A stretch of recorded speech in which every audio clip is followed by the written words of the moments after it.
Hi everyone, সবাই কেমন আছো? সেদিন ছিল শ্রাবণ মাসের প্রথম সোমবার, আর শ্রাবণ মাস মানেই তো সেই দিন আমিও উপোস ছিলাম এবং হালকা একটু রেডি হয়ে যাচ্ছিলাম মায়ের সাথে পুজো দিতে। অনেকের পুজোতে অনেক নিয়ম থাকে, অনেকে নিজের মনের মতো করে পুজো করে। আসলে পুজোটা তো ভগবান আর আমাদের মধ্যে ঠিক অদৃশ্য কোনো এক কানেকশন, যেটা আমরা দেখতে পারি না, তবে অনুভব তো করি। এই যে মন্দিরটা দেখতে পাচ্ছ, এটা ধলুয়াবাড়ি শিব মন্দির নামেই পরিচিত। এই মন্দিরের সাথে আমার এক আলাদাই কানেকশন। আসলে এই মন্দিরে হয়েছিল আমার মুখে ভাত।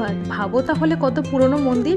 অ্যাকচুয়ালি আমার কোনো ভালো কিছু হলেই আমার মন চায় এখানে এসে আমি পুজো দিই, এবং তাই আমি করি। মানে সবসময় না হলেও কখনো কখনো তো আসার চেষ্টা করি।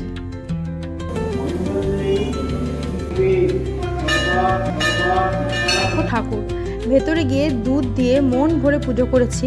অনেকেই উপোস থাকার পর সারাদিন না খেয়ে সন্ধ্যাবেলা একশুদ্ধ ভাত খায়, সেটা আমার মা করে। আর আমি পুজোর পর নিরামিষ খাই। ওখান থেকে খিচুড়ি দিয়েছিল, তো সেটা খেয়ে চলে এসেছিলাম বাড়িতে।